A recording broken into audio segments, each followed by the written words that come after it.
Dios esté con todos ustedes. Este es un caso real que le habla la propia persona que lo pasó.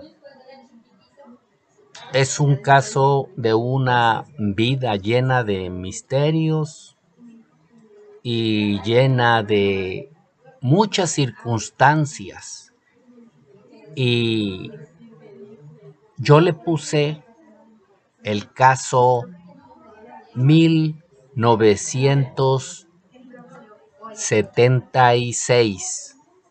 ¿Por qué razón? Porque es un caso que a partir de esa fecha pudo haber cambiado la historia de México.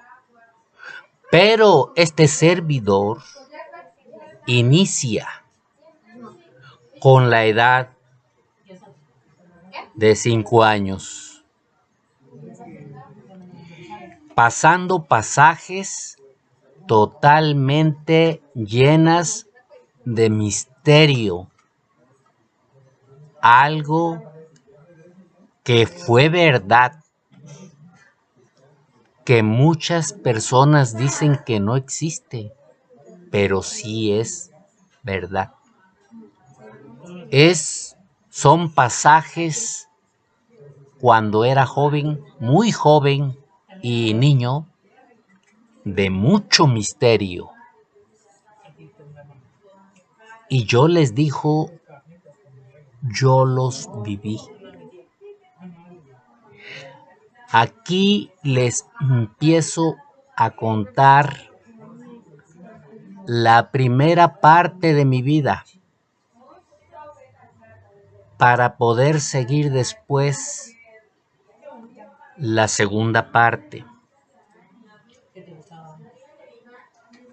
Espero que me puedan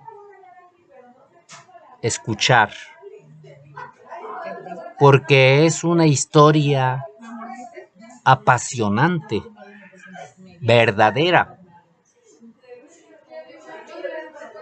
y hechos que hubieran cambiado la historia de México. A continuación se las voy a contar.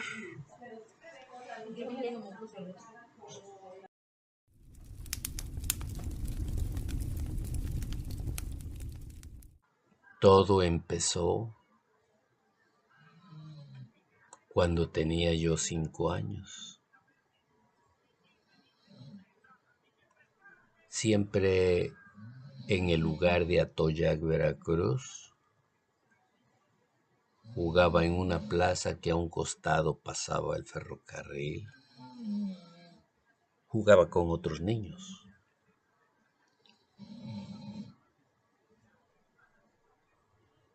Pero una vez de esas, teniendo yo 5 años y corriendo el año de 1963, algo extraño sucedió.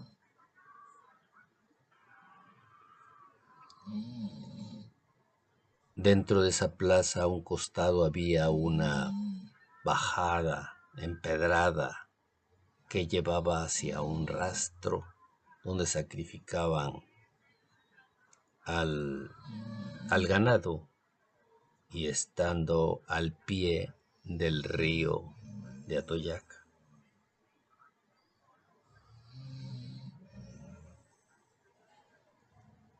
En esos momentos yo me vi que no encontré a nadie de los niños que jugaban conmigo, pero algo me impulsaba a bajar por ese camino empedrado. Bajé hacia el cañón donde estaba el río. Inexplicablemente me llevaba una fuerza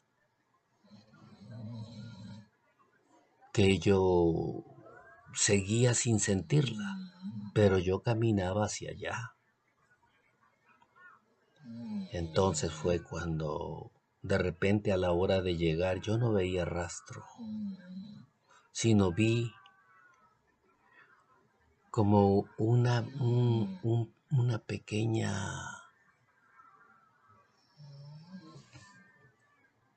pues, basílica, algo parecido, que tenía una forma cuadrada, bueno, más bien rectangular, porque se veía de unos 4 metros de ancho por unos 7 de fondo.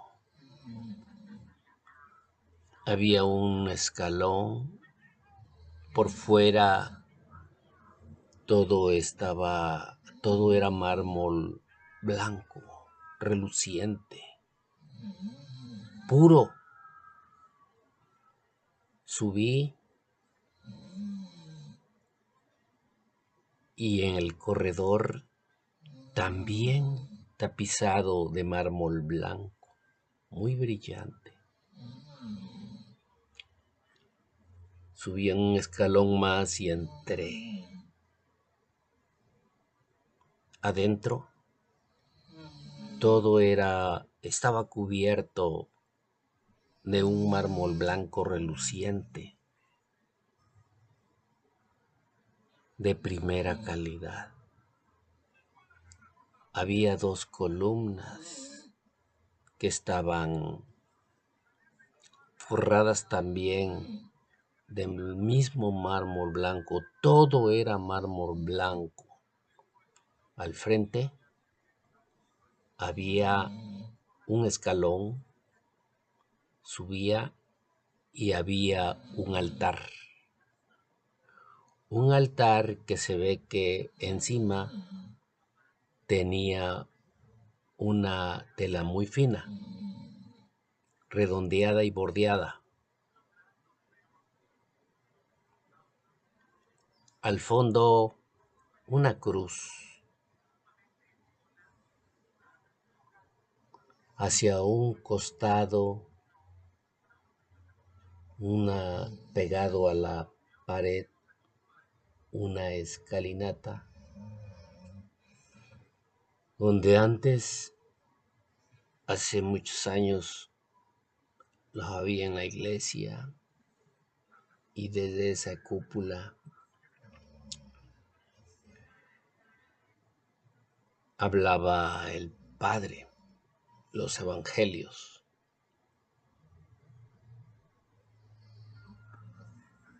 Todo era pequeño pero hermoso. En la entrada, antes de llegar hacia el altar, había unos floreros, cada uno como de 1,20, de 1,20 m de altura. Eran 3 en un costado y 3 en el otro, en la parte central. Dentro de ellas había alcatraces blancos. Yo salí de allí porque todo eso me había maravillado, pero tenía que salir. Salí, crucé el río por la parte más baja. En esos momentos el río era tiempo de seca, no era muy estaba bajo, no era muy profundo. Pero en una parte me llegó casi a la boca, cerca de la nariz. Yo no sabía nadar, era un río que lleva corriente. Yo sentía que ya en partes me ahogaba, pero no, yo caminaba dentro y salí hacia la parte más baja.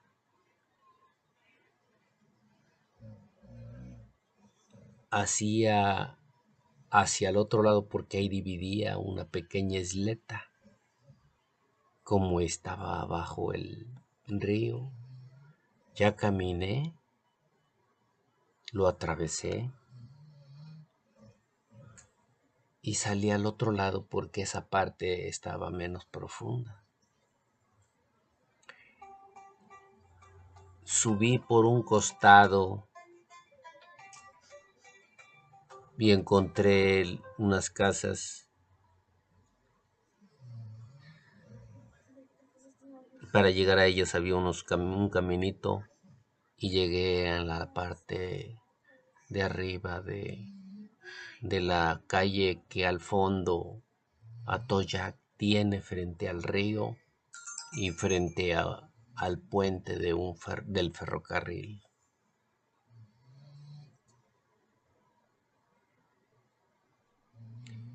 Posteriormente seguí creciendo.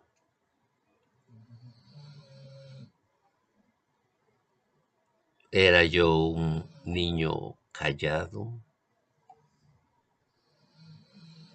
que me gustaba estar solo o a veces veía yo y me sentaba, me salía para ver jugar a los niños.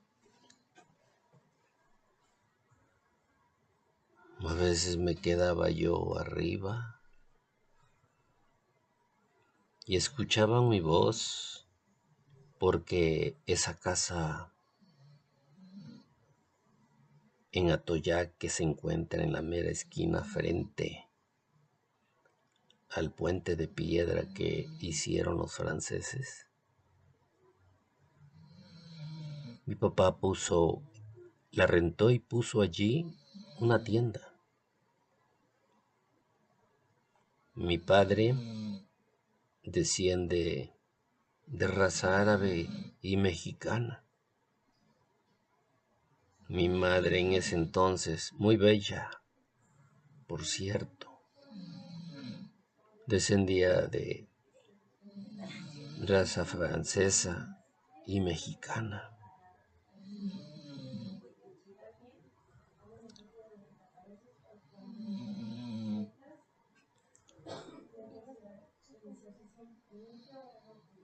Sucedió que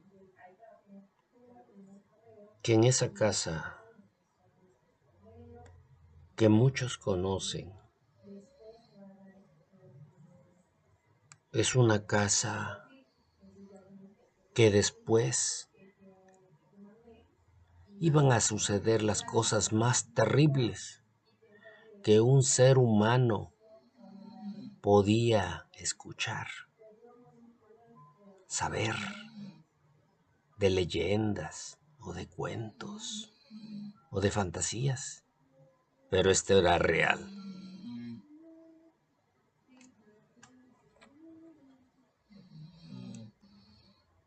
En esos momentos, pues no pasaba nada por mi cabeza, no sabía qué era, pero llegué a mi casa. En la parte de abajo era un negocio que mi padre había puesto.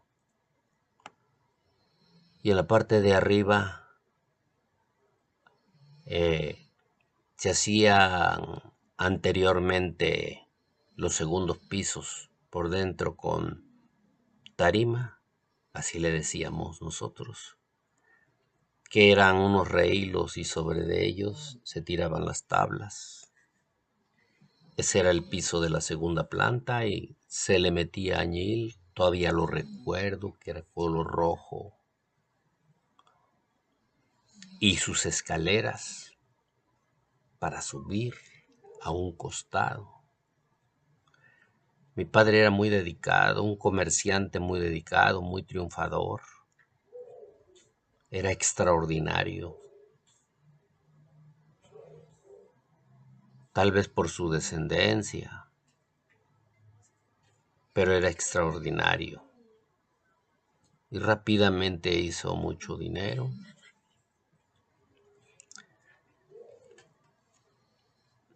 Entonces, cuando mi padre tenía lo suficiente, pensaba comprar esa casa, otra en el centro de Atoyac, pegado al, al Palacio Municipal, y quería poner otra tienda en Lerdo de Tejada y luego en otras partes. Era un hombre emprendedor, triunfador en el comercio. Todo mundo lo quería, lo estimaba, él era muy amable, siempre sonreía, siempre tenía una carcajada abierta, franca, que a todos les gustaba, y atendía muy rápidamente, era muy habilidoso para atender y las cuentas las hacía rapidísimo.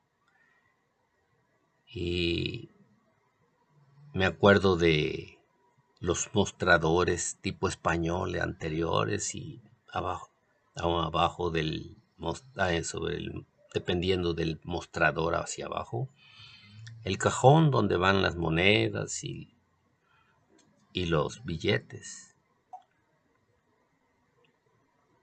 La gente le agradaba. Mi padre daba barato y eso hizo que tuviera mucha clientela. Mi padre abría a las 5 de la mañana y cerraba a las 10 de la noche. Empezaron todos los cafetaleros, desembocaban, salían precisamente hacia esa esquina. Salía el camino de la montaña y todo eso para arriba era de cafetales y de caña de azúcar. Todos ellos empezaron a comprarle y ya no iban a comprar a otros lados. Ahí mi papá a un costado, les puso unos amarraderos para bestias.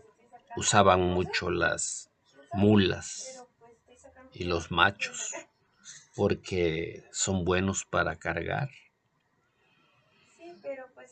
Y mi padre les empezó a dar crédito y en las cosechas toda esa gente le pagaba a mi papá. Eran gentes buenas. Y mi padre pudo sostener ese ritmo, pero a la vez multiplicar su dinero. Tenía muchas toneladas y toneladas cada semana de, de todo tipo de mercancías. Mucha. Repartía tanta porque eran muchas rancherías hacia arriba y también parte del pueblo de Atoyac en ese tiempo. Entonces era mucho lo que vendía y por eso, gracias a sus habilidades y a la competencia de sus precios, triunfaba. Pero nadie esperaba y se dejó venir que la riqueza no es buena consejera.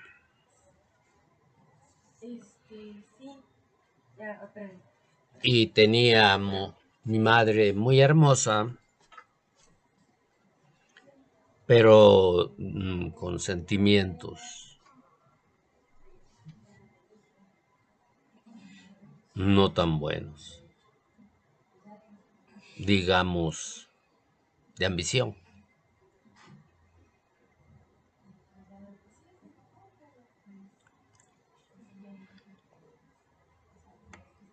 Ellos llevaban una vida no muy buena. Había momentos que lo eran, pero en su mayor parte eran discusiones. Mi padre era el que cortaba siempre por lo sano.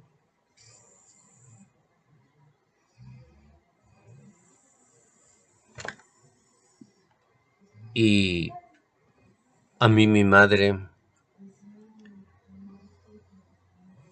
no me quería. Éramos 3 hermanos, 2 de ellos blancos. Yo era morenito. Soy moreno.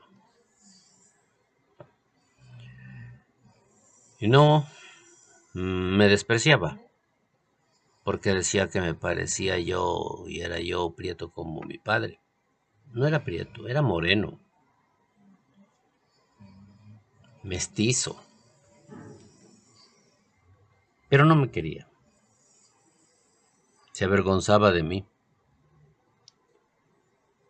Pero yo era siempre muy callado y fui muy inteligente, siempre lo fui.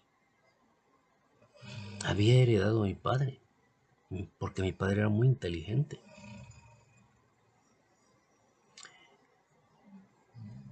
Entonces llegó un momento que todo eso estalló.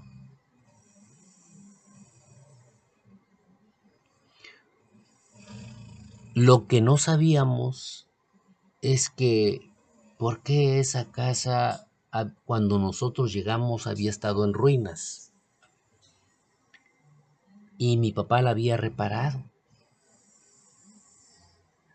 sino que por esos tiempos las personas de al pie se hicieron nuestros padrinos, eran compadres. Entonces mi papá nos querían porque eran personas adultas, buenas. Y en una plática escuchamos que no querían que escucháramos, que ahí había sucedido una desgracia, porque el papá había matado a su familia. Sin embargo, eso contaba que era hacía muchos años porque esa casa era demasiado antigua.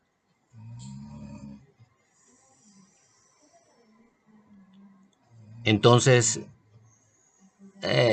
pensamos que a eso se debía de que nadie lo ocupó y estaba en ruinas. Pero pues mi padre, con la fe en Dios, como todo buen judío, pues él se tuvo fe en Dios y hizo todo lo que hizo. Porque aunque no nos lo hizo saber, pero sí, sí se lo dijeron. Pero él levantó esa casa. Y vuelvo hacia atrás a decir, todo tiene un momento difícil.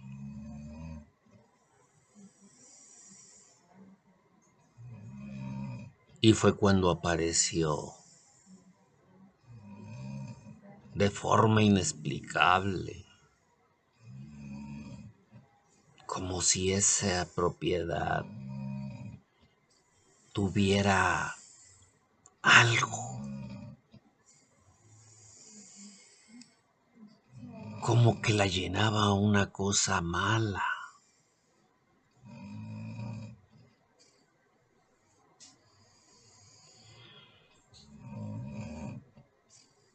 Y empezó a estallar la maldad de la siguiente manera. Empezaron pleitos muy seguidos con mi padre. Y en una de esas, mi madre andaba con otra persona. y yo pequeño, como mis hermanos pequeños, nos dábamos cuenta y llegaba a ese lugar, al negocio de mi padre cuando no estaba. Y veíamos en la bodega que ellos estaban, junto con una criada que teníamos, y él con otro amigo. No nos gustaba lo que veíamos, pero nos amenazaba con callar, porque nos decía que nos iba a golpear y nos iba a dejar. Y nosotros callábamos. Llegó el momento en que se pusieron de acuerdo y le pusieron una trampa a mi padre. Y mi padre, una vez decepcionado, contrataron a una mujer y lo llevó a un lugar para adelante, ahí al rumbo a Potrero, en la entrada donde había un cuadro de pelota. Allí había una cantina con mujeres y esa mujer ahí lo llevó. Mi papá le dijo que le invitaba unas cervezas y mi papá aceptó.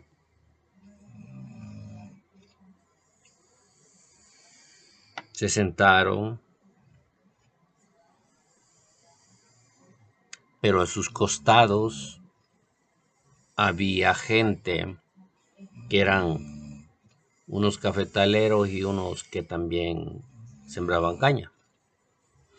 Y esas personas mi padre les daba crédito. Por lo tanto, eran personas muy agradecidas, como antes lo eran, y gente bragada.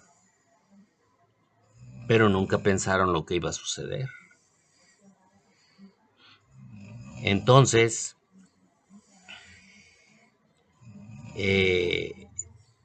esta mujer le dio de tomar y tomar y tomar, y mi padre, rápidamente, no acostumbrado, se emborrachó, iba perdiendo la noción por la tomadera. Pero esta mujer se levantó y se metió para hablar con la dueña y le dijo: señora,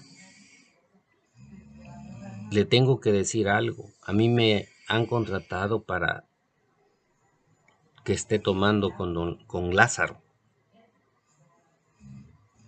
Y tengo miedo porque dicen que van a venir unas personas que lo van a sacar y lo van a matar allá afuera. Pero ya que estuviera bien tomado. Y la señora le contestó: ¿por qué hiciste eso? Te vas a arrepentir, porque tiene un hermano que era guardia y hombre de confianza del general Cándido Aguilar.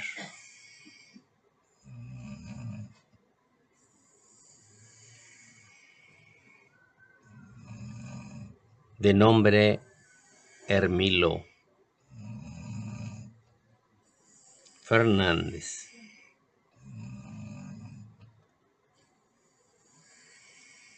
Y le dijo: no te va a perdonar su hermano, va a venir y la primera que va a matar o te va a guindar va a ser él. Y más se puso temerosa. ¿Y ahora qué hago? Pues lárgate. No lo puedo porque ya me dieron dinero. ¿Y cuánto te dieron? 5,000 pesos en monedas de plata. Y entonces regresó a su lugar, no sin antes decirle: te has metido en un gran problema y no voy a meterme. Cuando estaba bien tomado, ya perdido, llegaron 2 personas, lo tomaron de los brazos y lo sacaron. Cuando lo iban a sacar para matarlo, las personas que estaban a los costados traían arma porque eran gente de rancho. Y entonces les dijeron: si ustedes sacan a don Lázaro, van a pasar primero sobre nosotros. Ellos eran varios. Era gente que no temía la muerte, a enfrentar con los hombres valientes de antes. Entonces ellos, al verse que eran hombres decididos, armados también, y se echaron para atrás, dejaron a mi padre y se fueron.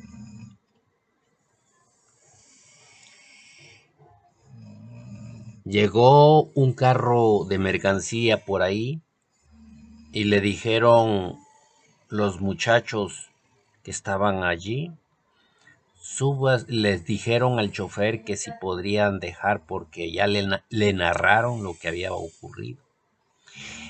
Y ese carro de mercancía a mi papá le llevaban cada 8 días el tortón lleno de mercancías. Le llegaban varios semanalmente. Y entonces le dijo: súbanlo, súbanlo. Y él lo fue y lo llevó. Mi mamá y el amante, que fueron los que hicieron todo esto, tenían una trampa ahí para decir que él estaba y tenía testigos de que estaba en otro lado. Mi papá llegó y ya se le estaba bajando y se dio cuenta porque estaba algo confundido, pero sentía que había algo malo en su derredor que había sucedido. Se enojó con mi madre, tuvieron un gran pleito.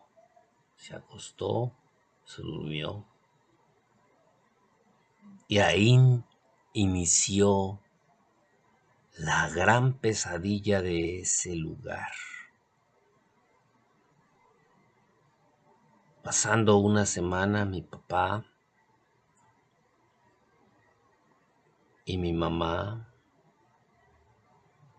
salieron al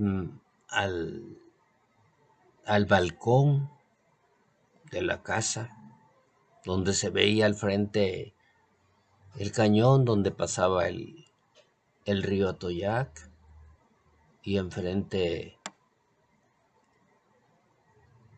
el puente de piedra hecho por los franceses.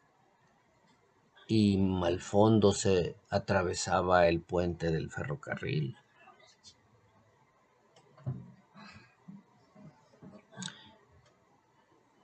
Y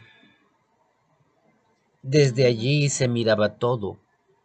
Se veían cosas extrañas a veces y mejor se metían. Pero ese día era 10 de mayo. Y mi padre y mi mamá pues eran muy estimados. Salieron porque estaban cantándole las mañanitas. Así se usaba antes. que los días 10 de mayo en ese pueblo siempre llevaban mañanitas a muchas gentes estimadas en el pueblo. Y mi mamá, aprovechando ese momento, se fue hacia el baño. En el baño había una tina para bañarse y había una taza antigua para hacer del baño. Pero arriba había una bolsa donde mi papá guardaba los dineros, billetes, monedas de plata, monedas ya de uso corriente que empezaban a salir en esos años de los 60, a principios, terminando los 50, principios de los 60. Entonces, tenía mucho dinero allí, estaba casi llena esa bolsa que antes usaban los carteros, que cuando eran enviadas todas las correspondencias por el tren, eran hechas de lona muy gruesa, seguras, grandes. Las tenía casi llenas, cerca a 3/4. Mucho billete, mucho dinero. Como pudo, ella lo jaló, se lo echó al hombro y como pudo salió. Cuando vi que iba bajando, mi papá entretenido y junto con mis hermanos y la criada y yo entretenidos en el canto de las mañanitas, vi que ella se escurrió hacia abajo por las escaleras y me hizo con la mano el adiós y me dijo que me callara. Y yo quise hablarle a mi padre, lo jalaba, pero en ese momento no podía yo hablar, porque algo adentro ya empezaba a mí a sentir cosas que sobreentendía, aún siendo tan pequeño. Y yo jalaba a mi papá, pero no podía. Mientras ella salió corriendo hacia abajo, quitó la tranca, salió y se perdió entre las personas, se fue. En ese momento que me hizo caso porque lo jalaba y lo jalaba, me hizo caso mi padre. Y le pude decir, mi mamá, ¿tu mamá qué? Mi mamá. Y señalaba. Entonces él se intrigó, fue hacia adentro, no la encontró, fue a la cocina, al baño, no la encontró, bajó al negocio que era grande, no la encontró y vio la puerta abierta y la tranca abajo. Entonces dijo, esta condenada mujer se fue. Subió rápido por las escaleras y nos dijo, hijos, ustedes se quedan. Jaló mi papá una chamarra de piel que tenía, todavía me acuerdo que era café, que le llegaba por abajo de la cadera, aquí por los bolsillos, y le dijo a la criada en ese momento, ve a los niños porque yo voy a buscar a esa mujer donde fue. Pero ¿qué pasó? Entonces él le dijo, no sé, pero es tu madrina y probablemente tú lo sepas. Y si sabes algo, dímelo. No, padrino, yo no. Porque eran padrinos de ella. No. Yo no sé nada. Entonces nosotros dijimos, no, nosotros no nos queremos quedar aquí, vamos a bajarnos allá abajo, vamos a poner unos costales vacíos y sobre de ellos vamos a llevar, ahí vamos a, con una almohada vamos a estar esperando, porque pues eran como a las 5 de la mañana. Entonces agarró mi papá y salió supuestamente pasó el puente para ir hacia el centro del pueblo, pero no encontró nada. Regresó, se fue a la estación para ver si no había agarrado el ferrocarril, tampoco. Se volvió, regresó y subió para el camino de arriba rumbo a las serranías, donde dice a lo mejor por ahí se escondió, se fue y se escondió y va a aprovechar para irse más tarde o algo. Tampoco estaba. Cuando regresó mi padre había perdido la chamarra, no supo ni dónde la dejó. Yo creo que de andar para arriba y para abajo le dio calor, se la puso yo creo que al hombro y la perdió. Y le preguntamos, ¿y tu chamarra? No me digan nada, mi papá ya estaba muy enojado. Estaba enojadísimo, desesperado, porque mi padre la amaba, le había perdonado mucho, por amor. Mi padre adoró como a nadie a esa mujer y fue la única que logró amar en toda su vida. Entonces, mi padre me dijo, ustedes se van a quedar, no abran el negocio, allá hay todo lo que quieran, allá hay de todo para comer,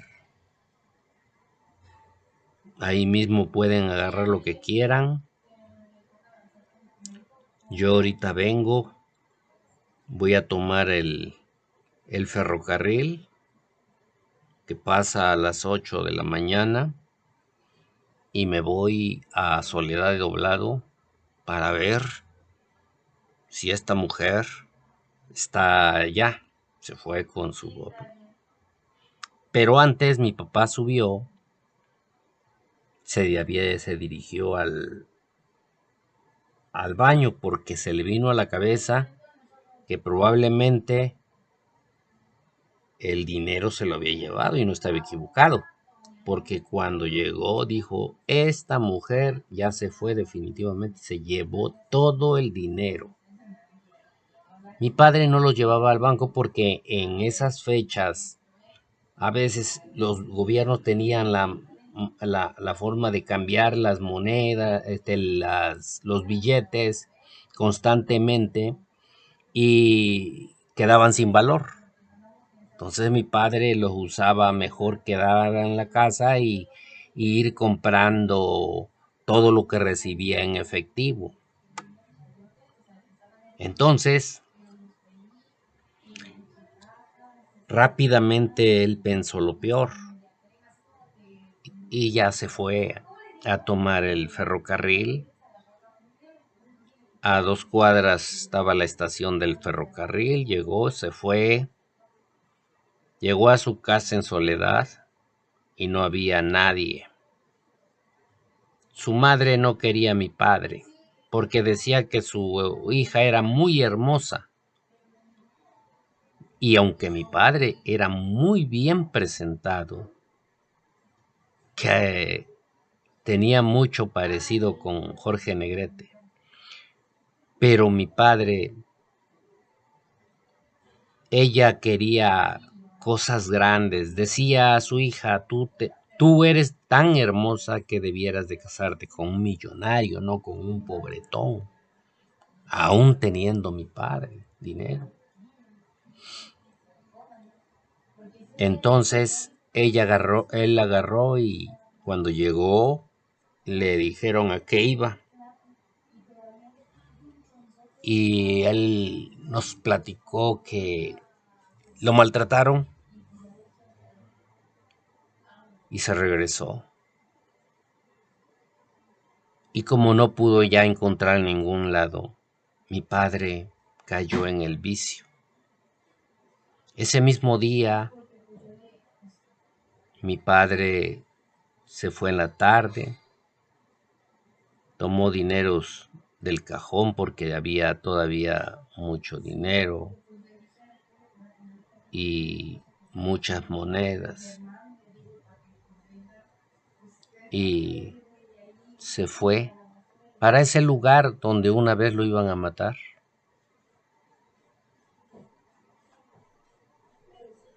Y tomó, y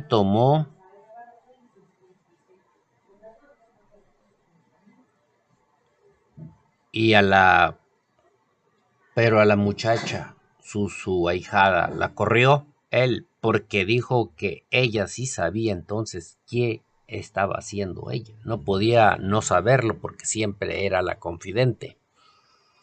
Así es que, como no le dijo nada, ella se fue a su casa y no regresó. Nosotros nos quedamos. Yo tenía 5 años. Mi hermano, el mayor que yo, tenía 7 años. Y mi hermano, el más pequeño de los dos, menor que yo todavía, más chiquito, tenía alrededor de 3 años y medio. Entonces fue muy duro. Ese día fue muy triste para nosotros. Nos quedamos solos. Mi padre no llegó. Tomó día y noche. Pero al siguiente día, del primer día que se fue, al otro día nosotros abrimos. Me dice el mayor, que tenía como 7 años. Yo sé hacer un poco de cuentas y vamos a abrir el negocio y vamos a trabajar. Vamos a trabajar en lugar de mi papá para que esto no se caiga y para que haya dinero y podamos comer. Total, hay mucha mercancía y bodega, pero ahí llegó la mala fe de muchas personas. Unas personas eran buenas, muy pocas, pero muchas muy ventajosas. Les hacíamos sus mandados y no nos pagaban porque que unos no nos se iban sin pagar. Otros nos decían que era muy poco, que la cuenta no sabíamos hacer cuenta y que era menos. Prácticamente era un robo, pero había mucho, 25, había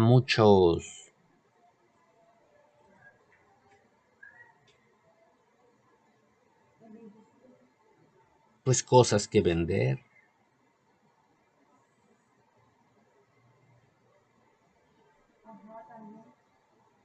Y con lo poco que iba cayendo, de todos modos era suficiente. Al tercer día mi padre llegó, tomado, se llenó las bolsas de dinero, tomó a mi hermano entre sus brazos y se regresó a tomar a ese mismo lugar. Al otro día, antes del amanecer, llegó con el niño, con mi hermano el más chico, y lo dejó, se volvió a llenar las monedas y billetes y se fue. Mi padre estaba loco, estaba perdido, no razonaba.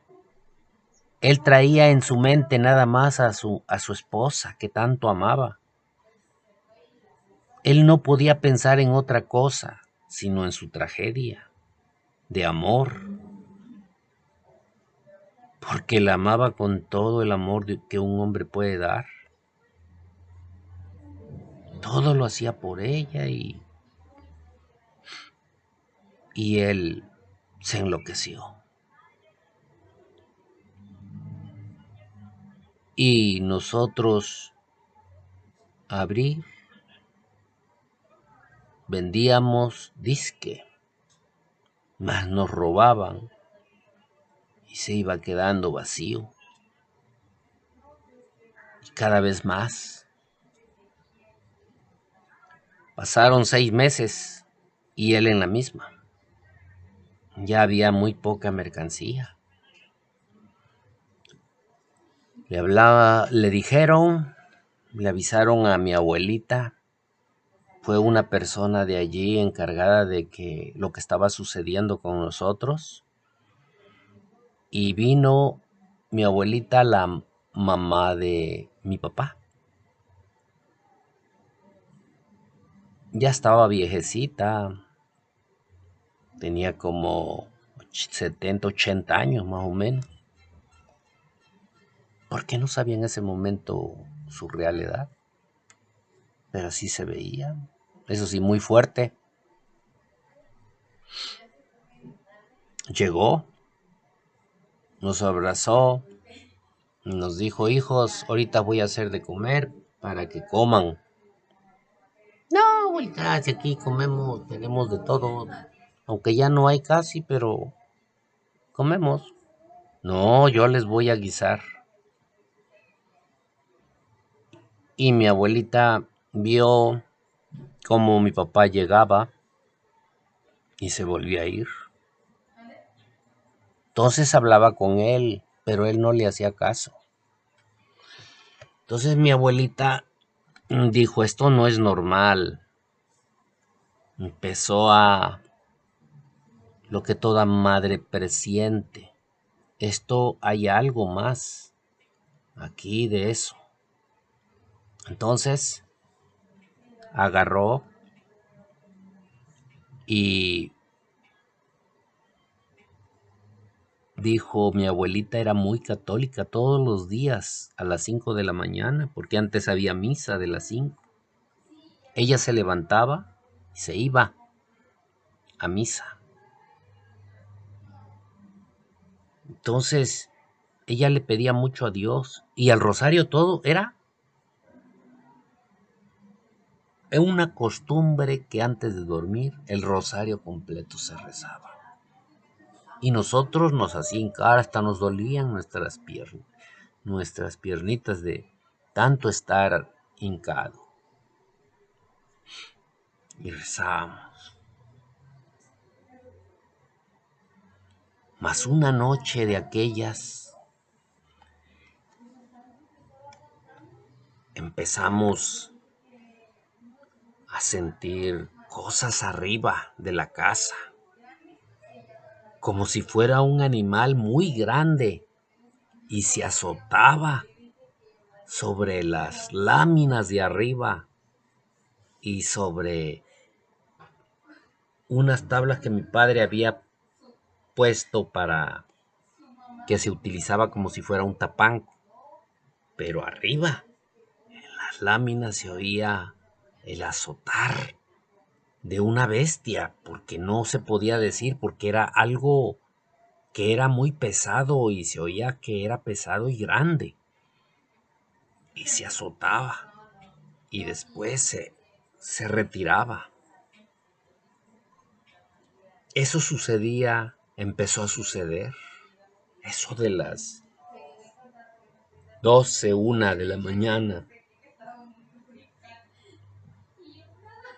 Y para ser exacto, hay veces era hasta las 3, eso de las 3 de la mañana. Después de la medianoche, hasta ese lapso de las 3. Y nosotros nos daba miedo, pero nuestra rutina de bajar, vender lo que podíamos, llegaba la noche y el miedo. Mi abuelita rezar. Entonces regañaba y empezó, cuando llegaba mi papá lo regañaba y ya empezó a decir. Mi padre como que a veces quería entrar ya en razón, se acostaba mm, del otro lado porque estaba dividido en dos partes esa casa. Entonces, donde era la sala en la parte de arriba, a un costado estaba la, la cama de él. Estaba acostado, ponía sus cosas en una silla, su pantalón, su camisa, la ponía en una silla. Y resulta de que ya a medianoche, sobre eso de las 3 4 de la mañana, mi papá empezaba, lo oíamos que empezaba a decir groserías. ¿Y quién me está mojando? ¿Quién me está mojando? Me están miando, me está cayendo orín. Y mi papá,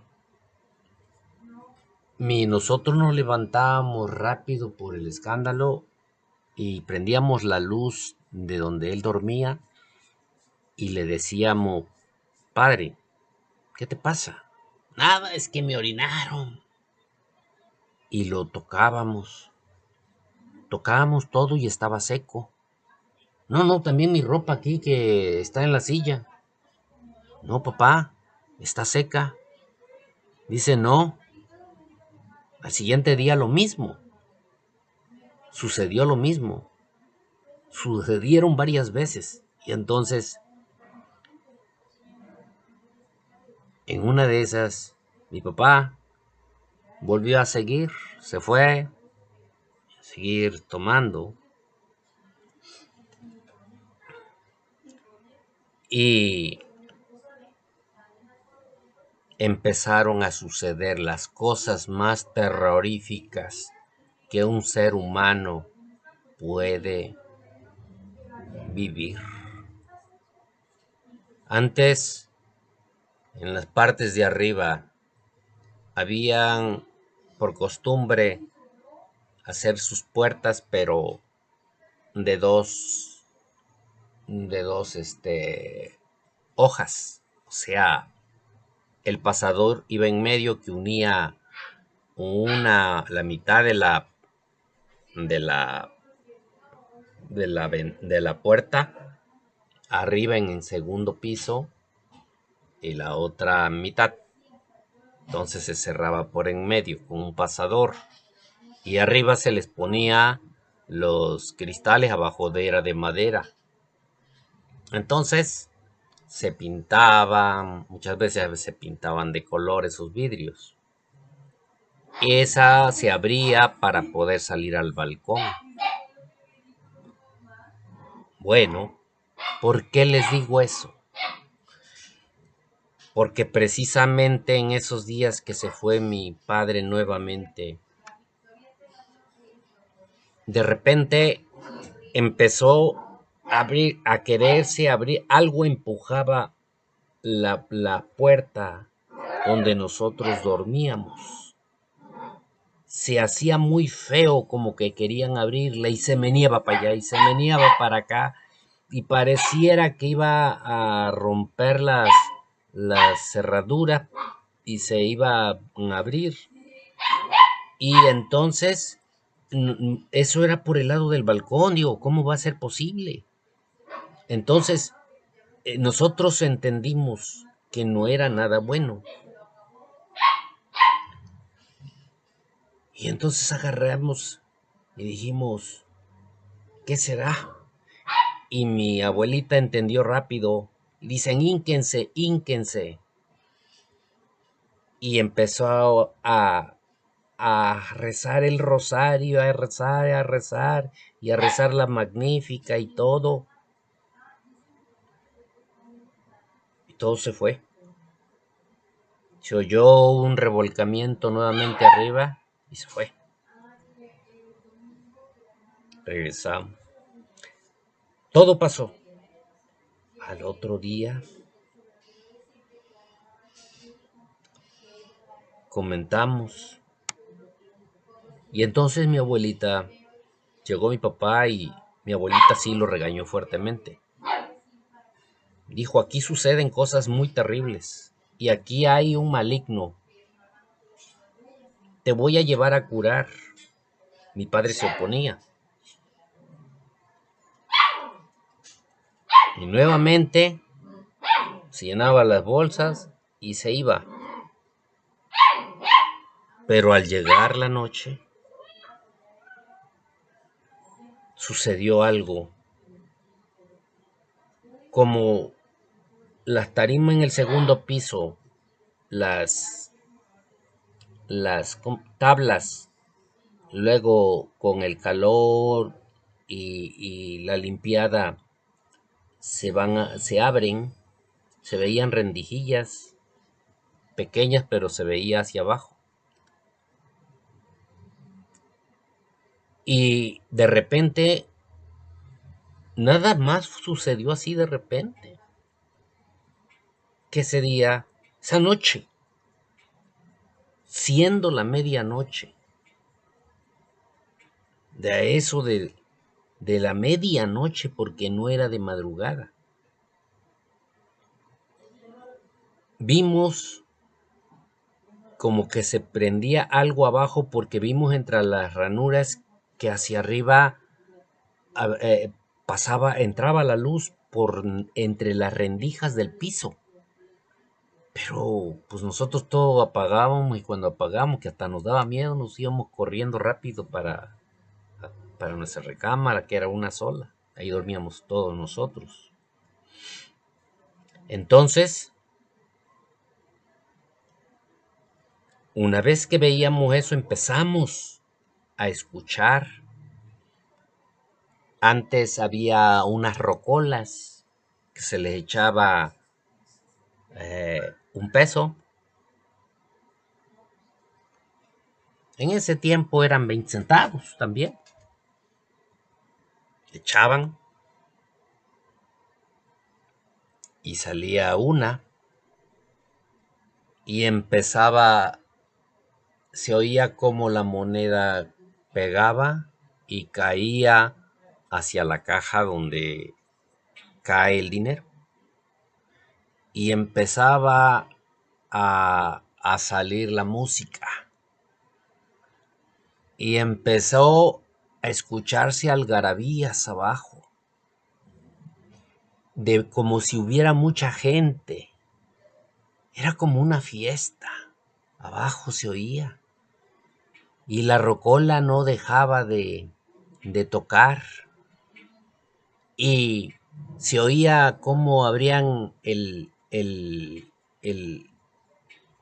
cajón del que estaba abajo del mostrador.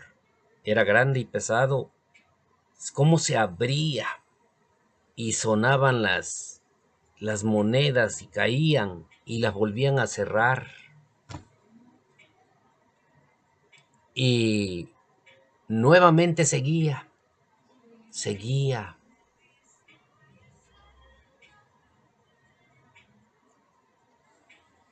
Y nosotros con mucho miedo. Y entonces le decíamos, abuelita, tenemos mucho miedo, este es el diablo. Es el diablo, Bob. Cállense, no hablen esas cosas, nos decía. Y ella empezaba a rezar, y no se calmaba. Y no se calmaba. Y entonces acompañábamos entre yo y mi hermano el mayor, y el otro a lo último nos pegamos a la falda de mi abuelita, y ella con un brazo con el agua bendita y por el otro lado con el rosario. Y empezamos cuando llegábamos a donde estaba la escalera para bajar, veíamos ya oscuro. Bajábamos 3, 4 escalones y nos asomábamos y todo estaba en silencio y oscuro. Y nos volvimos a subir rápido. Esto empezó a suceder y a suceder y a suceder. Se oían las discusiones, el baile, música, el cajón, los dineros, todo. Ya era insoportable. Y mi abuelita le decía a mi papá no hacía caso. Pero en una de esas le dijo, basta, ya no vas a tomar. Y te voy a llevar a curar con don Conrado. Es un buen hombre que cura a la gente que toma. Es una buena persona. Él ya lo conocía porque cuando yo era pequeño decían que yo jugaba solo porque me dejaban solo. Pues, al fin, al cabo, no me quería mi mamá, papá trabajando. Los otros jugando, me dejaban solo. Y yo hablaba solo y jugaba y me reía, pero abajo lo escuchaban y me decían, ¿con quién juegas? ¿Con quién hablas? Yo nada más decía yo, con nadie.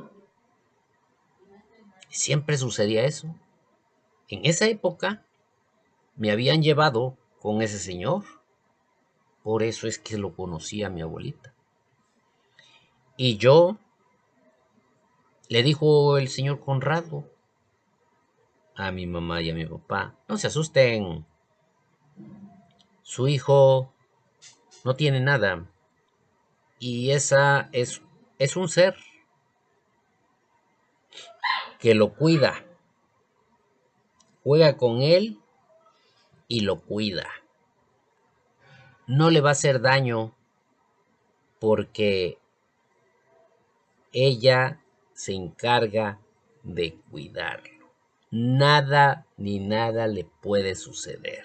Está en unas manos muy poderosas. Con ese ser no le va a pasar nada. Así es que no tienen nada de qué preocuparse. Bueno, pues esa misma persona, mi papá sí le tenía respeto. Dice, no, es don Conrado de Córdoba, es una persona seria, con dones que Dios le ha dado. Pues mi abuelita le dijo, Lázaro, basta, ya terminaste, ya no hay que vender casi. Y tus hijos lloran. Y luego te quieres tirar del balcón y ellos gritan y lloran y te agarran. Eso no está bien. Esa mala mujer se fue. Pero tú tienes algo más valioso que eso, que son tus hijos. Dios te los dio. Por una mujer no te vas a perder, hay muchas mujeres. Y reaccionó mi padre y dijo, pues sí, tienes razón. Pero, pues, ¿qué mujer? Una persona que sea diferente. Ya no veas una mujer bella, sino una mujer que sea honesta, que pueda atender a tus hijos.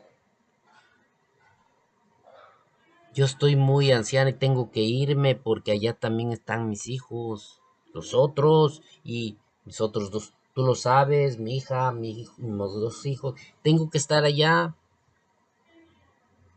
Pues sí, dice. Sí, no, está bien. Entonces, necesito que tú estés bien, porque aquí suceden cosas terribles. Mi padre fue convencido, se fue, lo llevaron a Córdoba, Veracruz, y entonces lo curaron para no tomar. ¿Sí? Fue efectivo, pero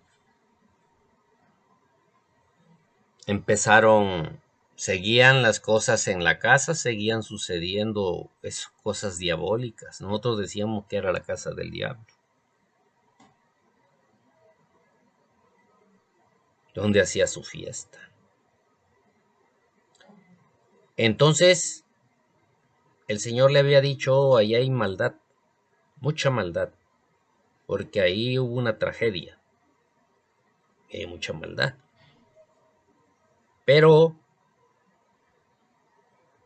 revisa dentro de tu almohada porque ahí puso hasta porquerías, y dentro de esas porquerías había cosas de trapos de menstruación que están adentro de tu almohada. Y otras porquerías están por el lado del tanque de agua. Era un tanque muy grande, dice, y había un lavadero, y entre el tanque y el lavadero hay unas porquerías que vas a sacar. Ahí hay. Entonces fue. Mi padre efectivamente le dio para que ya no volviera a tomar. No tomó mi padre. Y revisó todo eso, efectivamente. En la almohada había porquerías. A donde le dijo que estaba en la segunda planta, donde estaba un gran tanque hecho de material y el lavadero y lavado trastes. Ahí metido, escondido, estaba el otro trabajo. Un trabajo malo. Los sacaron y los tiraron al río. Pero mi padre ya no tomó, se quedaba ya en casa, pero seguía viendo esa situación. Entonces mi papá se dio cuenta de lo que estaba sucediendo, porque ya estaba en sus 5 sentidos. Y entonces le dijo mi abuelita: Lázaro, voy a ir a la iglesia y le voy a hablar al padre y le voy a decir lo que aquí sucede. Esta casa es del demonio. Y nadie va a poder, solamente que vengan a hacer misa aquí a esta casa. Sí, como querían mucho a mi papá, el padre de allí, porque sabían de que él era un hombre bueno, pues todo el mundo lo conocía y lo quería y lo estimaba mucho, lo estimaban todos. Entonces, él dijo, y a mi abuelita, pues siempre la estimaba bastante porque sabía que ella era una de las personas que siempre estaba pegada a Dios, y todos los días a las 5 de la mañana ahí estaba en primera fila, era la primera en llegar. Entonces le dijo: no te preocupes, Margarita, porque así se llamaba mi abuelita. Vamos a ir a hacer misa, porque es algo muy malo entonces, como todo me lo ha explicado. Y entonces que nos acompañen los más fervientes cercanos que tanto adoran a Dios.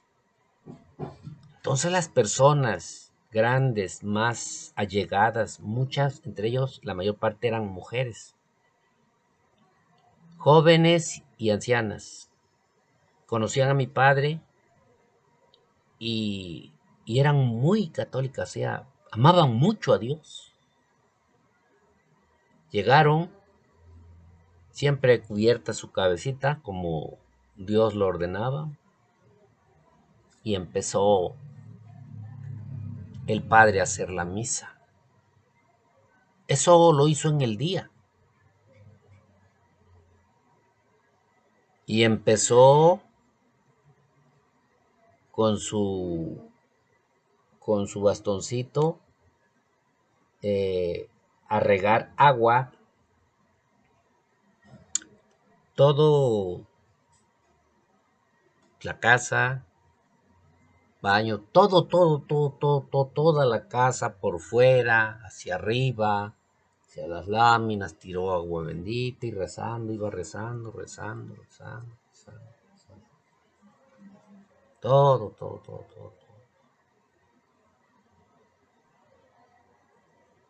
Ya abajo él terminó la misa y se retiraron. Esa noche, ese día, sentimos mucha paz, pero lejos estábamos de saber lo que iba a suceder. Nos acostamos más tranquilos, pero nuevamente sentimos que algo como que se había posado, llegado de arriba hacia el balcón, algo pesado. Y empezó a hacer nuevamente, a querer abrir las puertas. Y si las puertas se hacían para allá y para acá, para allá y para acá. Y de repente mi abuelita empezó a rezar.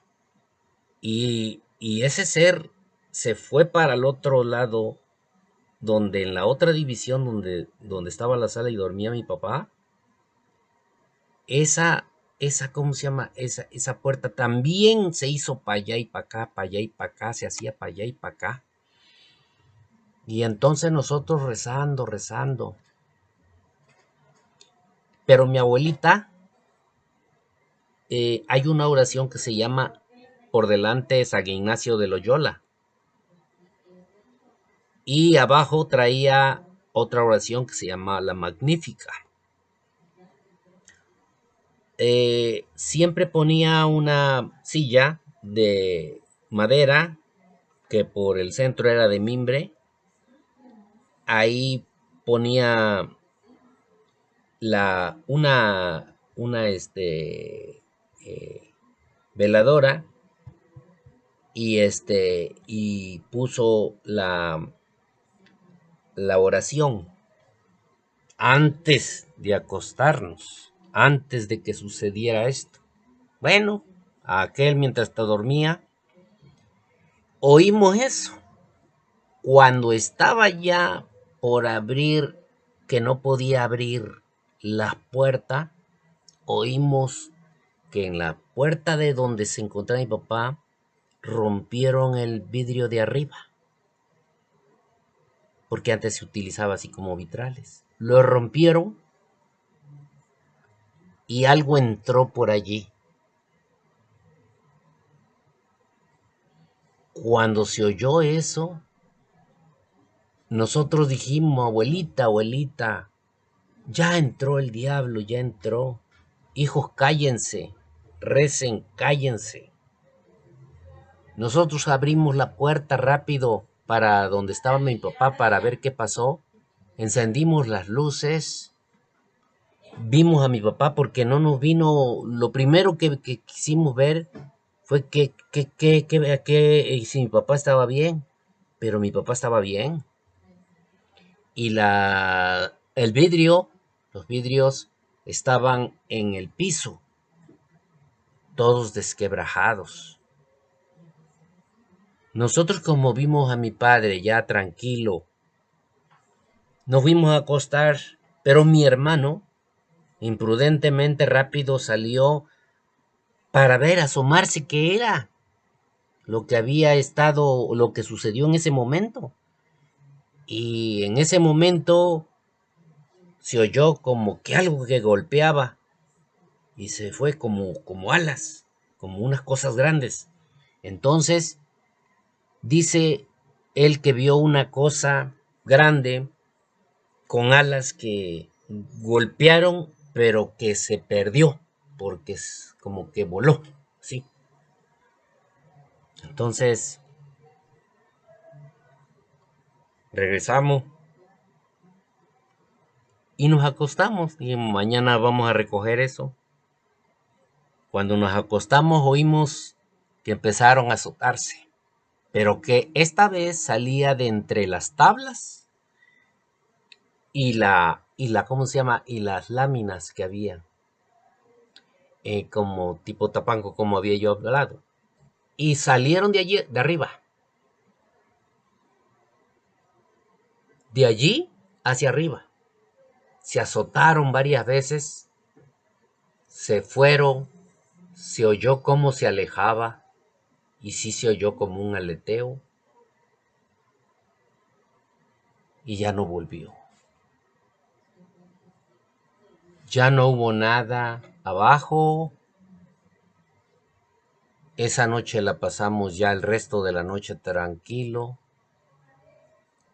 Cuando nosotros abrimos la puerta para ver a mi papá, ¿no? Para verlo, vimos que había unos pies marcados, pero eran descomunales, eran plantas de pies, pero como si fuera un ser que hubiera medido más de 2 metros, porque eran anchísimas, anchas y muy largas, grandes, toscas y bien marcadas porque se ve que venía polvorosa y en la madera, como era de pintada de añil rojo, se veían perfectamente cómo fue ese ser que se había metido. Entonces había sido que entró, y porque se vio que fue directamente hasta donde estaba la silla, y en la silla estaba hecha pedazos, pedacitos, puros pedacitos, la oración. Y se ven como los pies de regreso y se fue. Se ve que ahí trepó por quién sabe de qué manera, pero salió. Eso fue lo que daba a entender esas huellas y eso que había pasado. Entonces nosotros dijimos, santo cielo, ¿qué cosa será eso? Y mi abuelita dice, pues han de ser de los pitufos. Así decía, porque desde tiempos antiguos se les decía, para no decir diablo, satanás o algo, se les decía el pitufo. Ella le decía el pitufo. Entonces le digo, ok, ok,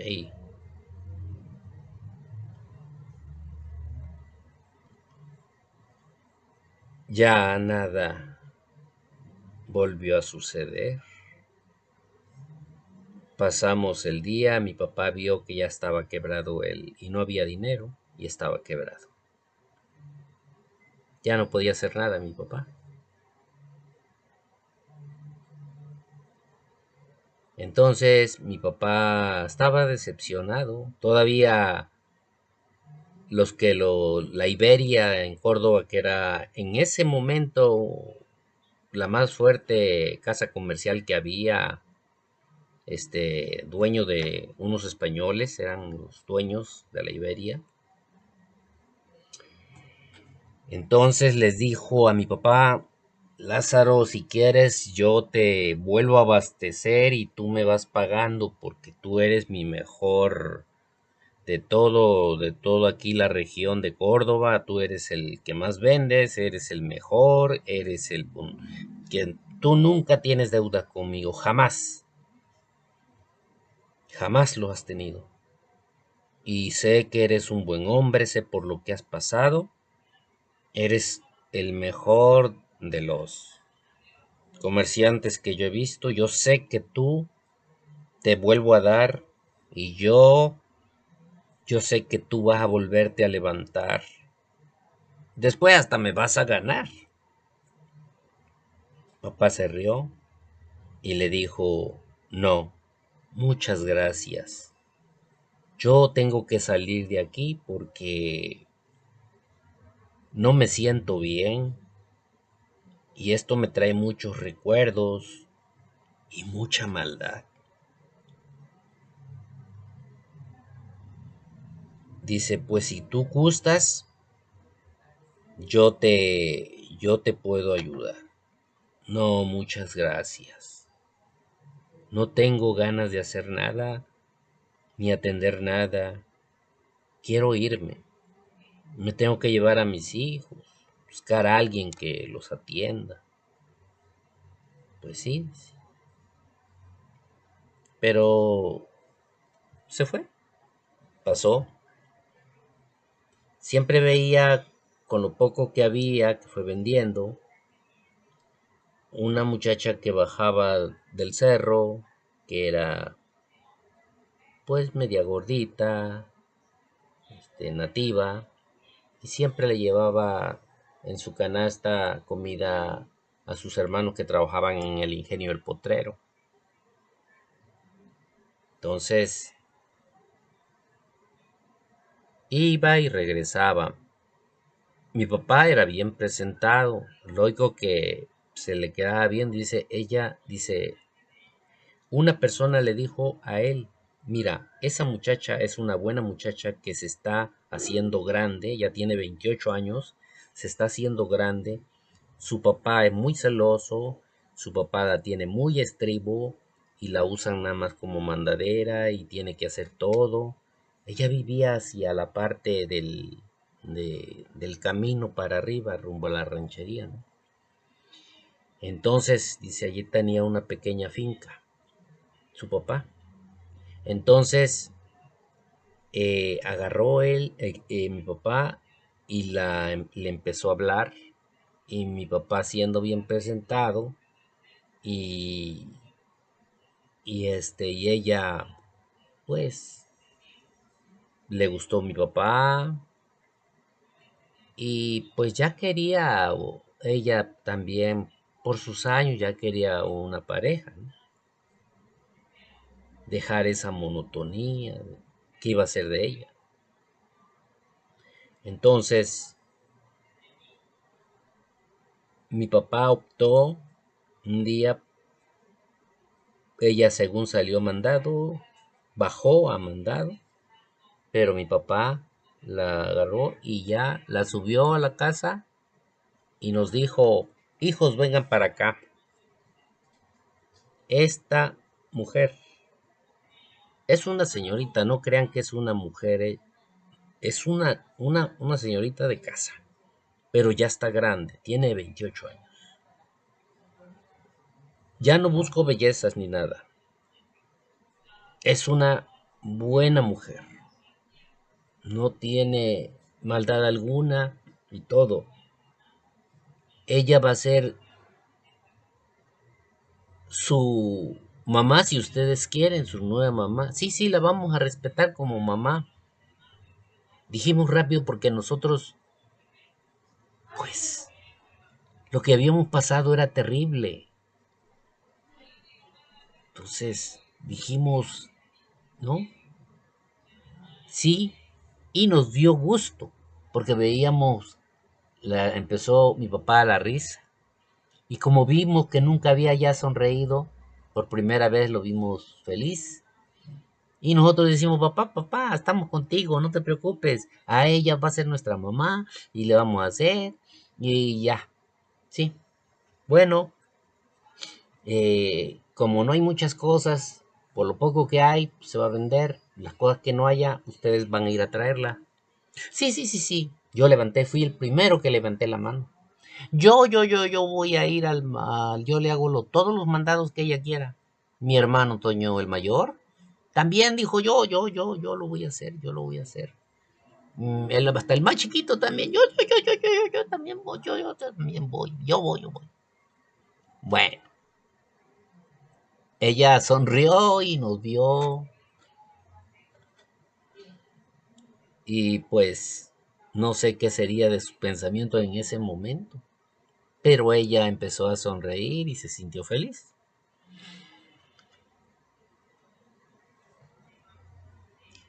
Ahí terminó lo malo.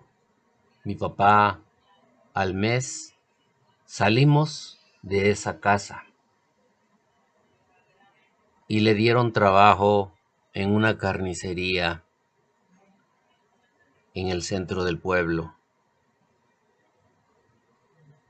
Ahí vendió todo y ahí se fue. Mi papá empezó a invertir lo poco que había, entonces la puso. Empezó a vender, pero mi padre no conocía ese ramo. Otra persona que él conocía era un buen hombre, pero a mi papá no le gustaba ver sangre ni nada de esas cosas. No le gustaba. Dice, es que a mí no me gusta. Y como todo, si a alguien no le gusta un trabajo, un oficio de esos, entonces decía mi padre, no, mira, yo esto no lo quiero. Y no sé despachar, no sé de las piezas, no sé hacer de esto nada. Dime a mí todo lo de comercio y toditito te digo. Puedo hacer chile, los mejores chiles de inclusive, los jabones yo los hago muchas cosas de talabartería, todo lo que se vendía antes, muchas de las cosas mi papá podía fabricar y vender, y era un excelente comerciante. Dice, yo puedo hacer todo lo que sea comercio, pero esto no. Entonces mi papá se empezó a viendo cómo vendía y todo, y allí no era así.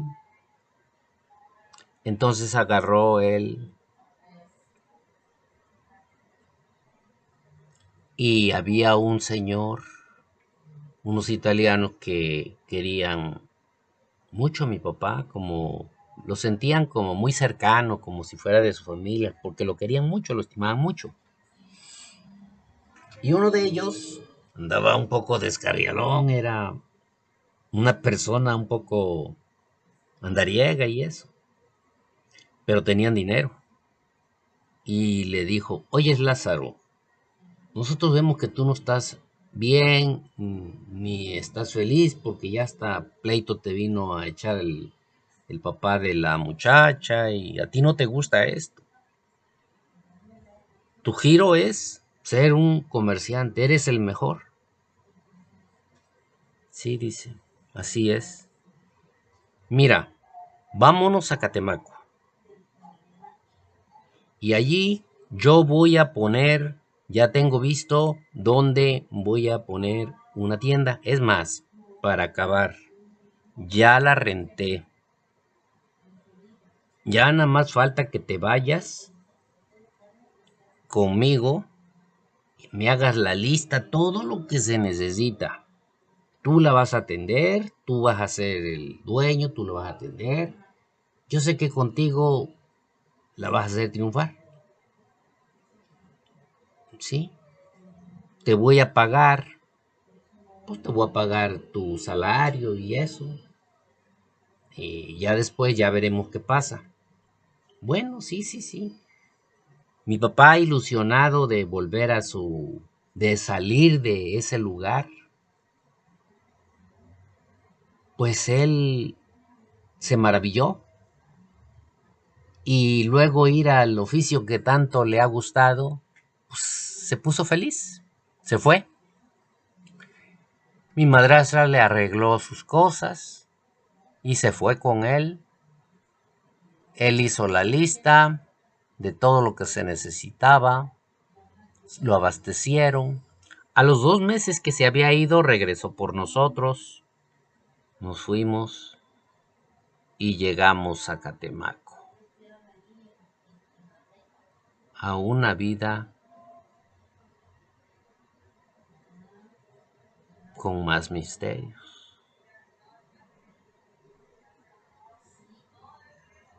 Esa fue mi real y espantosa infancia.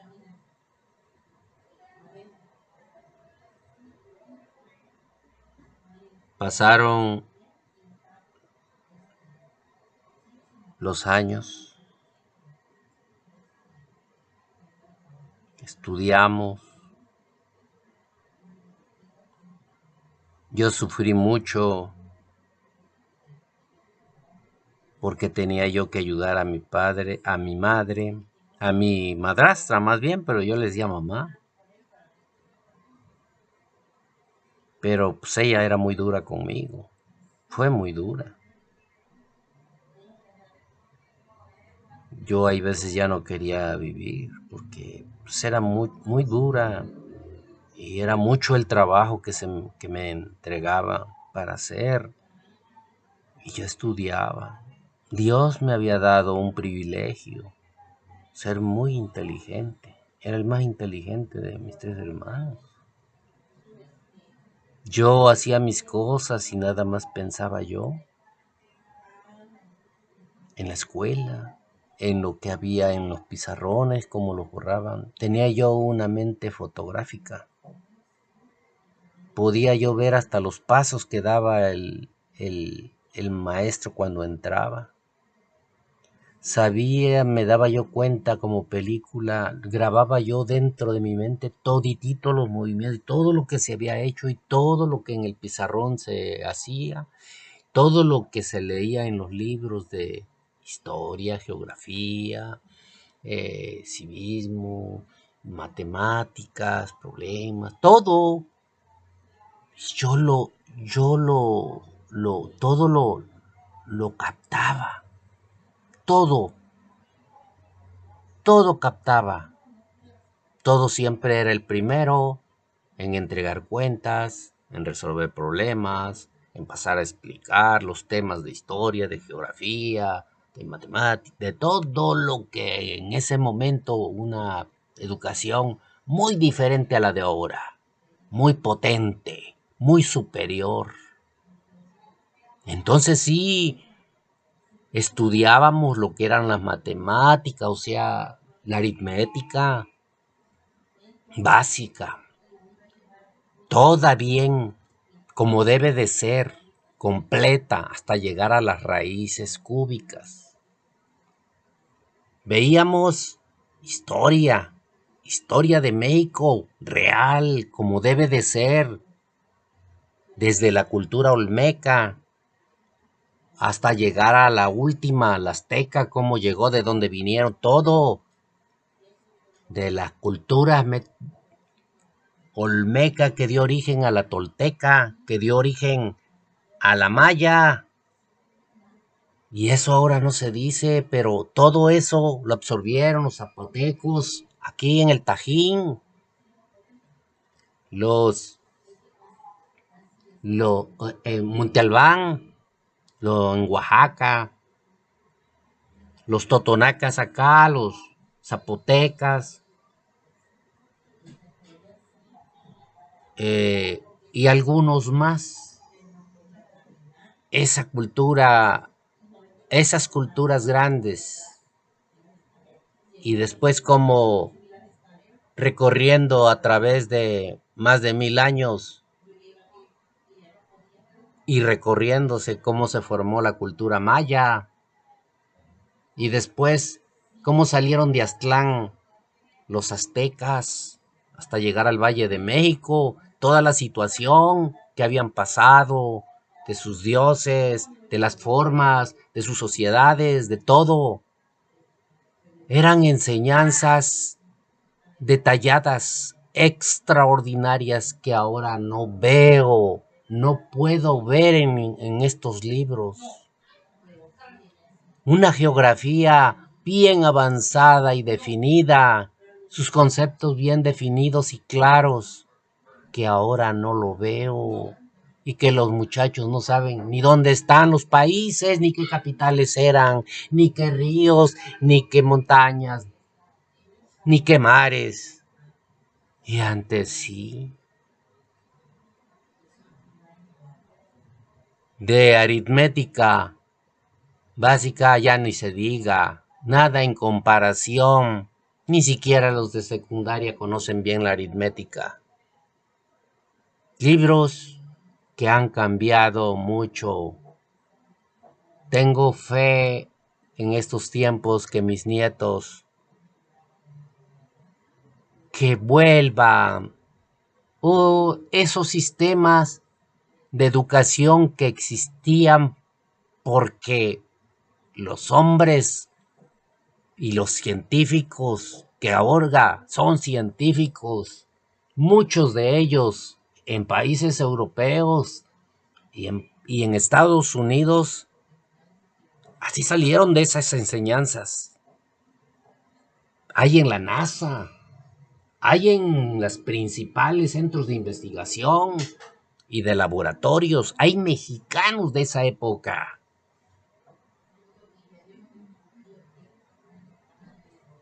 Entonces, era una educación que competíamos con lo mejor del mundo. Pero ahora somos desgraciadamente de lo último. En fin, volviendo a mi vida,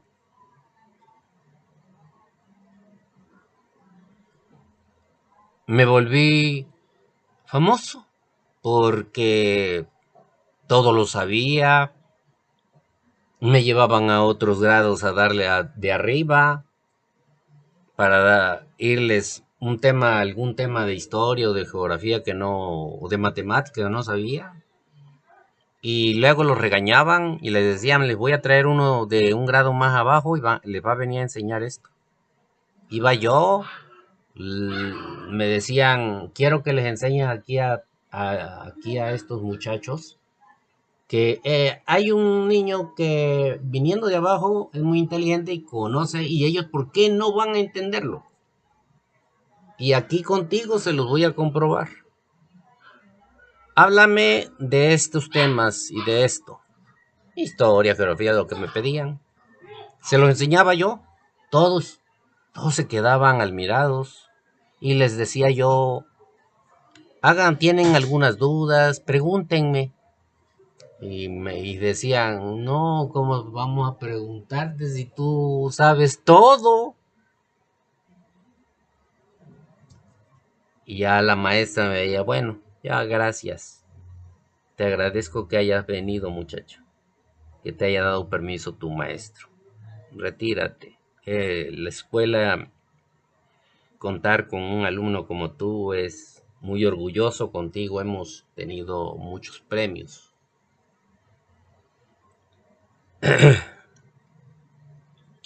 Entonces, los demás decían, pues sí, ese muchacho sabe mucho, sabe demasiado. Le dijeron, no, ustedes también pueden hacerlo, pero no sean flojos, estudien. Esa fue una época hermosa para mí, porque aunque sufrí mucho mi niñez y no tuve infancia, porque pues, era yo maltratado y trabajando en la casa, siendo tan pequeño y enfermo de mi estómago, que siempre andaba con diarrea. Y corría yo nada más para la hora de la escuela. Y dentro de la escuela, escuchando al maestro y todo, yo era feliz. Ya cuando regresaba empezaba nuevamente la pesadilla para hacer las labores de la casa. Hacía yo todo, de todo. No tuve infancia, no tuve un juguete, no tuve nada. Unas manos vacías, pero una mente brillante.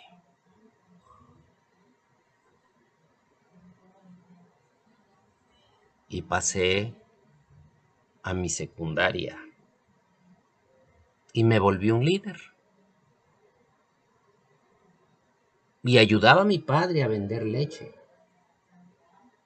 Pero ya no en la casa, porque ya en ese momento le dije, basta, ya no voy a hacer nada de la casa.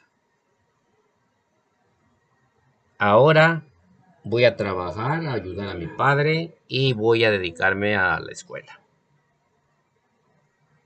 Y me volví un líder estudiantil. Lo que veía yo que no me gustaban, o si no me gustaban los maestros, me acuerdo todavía que tuve un conflicto porque por las ruinas de mi escuela que no le ponían atención y por algunos maestros que hay veces se jactaban de lo que conocían y se sentían humillados nosotros los alumnos. Entonces hice una huelga porque no me parecía que fuera lo correcto ni que la escuela estuviera tan abandonada y nada más tuvieran medio construido tres salones. En la secundaria Salvador Díaz Mirón, donde yo fui muy respetado, pero temido, pero también reconocido. Ahí empezó una nueva etapa de mi vida y doy por terminado el día de hoy esta plática. La seguiremos el día de mañana, cuando despertaron los ideales de esta persona que les está hablando. Los espero.